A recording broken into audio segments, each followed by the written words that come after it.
হাঙ্গেরির সাবেক প্রধানমন্ত্রী ভিক্টর অরবানের দল ফিদেসের মাধ্যমে নির্বাচিত প্রেসিডেন্ট তামাস সুলিয়কের মেয়াদ অবিলম্বে শেষ করার এক বিতর্কিত সাংবিধানিক সংশোধনী পাশ করেছে দেশটির পার্লামেন্ট। খোদ প্রেসিডেন্ট এতে স্বাক্ষর করার পর রাজধানী বুদাপেস্টের সাধারণ মানুষের মধ্যে দেখা দিয়েছে তীব্র মতভেদ। অনেকের মতেই বিদায়ী এই প্রেসিডেন্ট গুরুত্বপূর্ণ জাতীয় ইস্যুতে সবসময় নীরব ভূমিকা পালন করেছেন। বিগত সময়ে অনেক পরিস্থিতি এসেছিল যখন দেশের জন্য একজন নিরপেক্ষ ও স্বাধীন অভিভাবকের মতামত শোনা খুবই জরুরি ছিল, কিন্তু দুঃখের বিষয় প্রেসিডেন্ট সুলিয়ক সেই প্রয়োজনীয় মুহূর্তে কখনোই কোনো কথা বলেননি। নতুন এই আইনটি মূলত বর্তমান প্রধানমন্ত্রী পিটার ম্যাজিয়ারের সেই রাজনৈতিক সংস্কারের অংশ, যার মাধ্যমে তিনি অরবানের আমলের অনুগতদের শাসনযন্ত্র থেকে সরাতে চান। এক ভিডিও বার্তায় তিনি বলেন, দেশের স্বার্থে এই সাংবিধানিক পরিবর্তন জরুরি ছিল।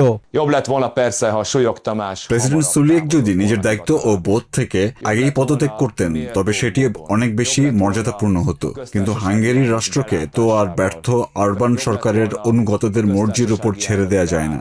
দেশের স্বার্থেই এই সাংবিধানিক পরিবর্তন জরুরি ছিল। তবে পেছনের তারিখ থেকে আইন কার্যকর করে প্রেসিডেন্টকে এভাবে বিদায় করার প্রক্রিয়াকে অনেকেই ভালো চোখে দেখছেন না। তিজজা পার্টির এই পদক্ষেপ নতুন একদলীয় ব্যবস্থা তৈরি করতে পারে বলেও সাধারণ নাগরিকদের কেউ কেউ আশঙ্কা করছেন।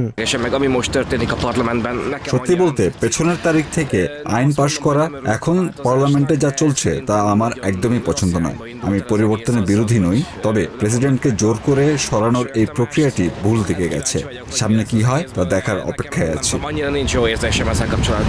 বিদায়ী প্রেসিডেন্ট ও সাবেক প্রধান বিচারপতি তামাস সুলিয়ক অবশ্য জানিয়েছেন, আইনের প্রতি শ্রদ্ধা রেখেই তিনি এই বিলে স্বাক্ষর করতে বাধ্য হয়েছেন।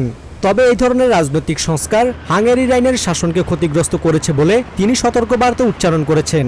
এদিকে সোমবার থেকেই দেশটির নতুন অন্তর্বর্তীকালীন প্রেসিডেন্ট হিসেবে দায়িত্ব নিতে যাচ্ছেন parliament speaker Agnes Forsthoffer. Basudebnath, TVN24 news desk.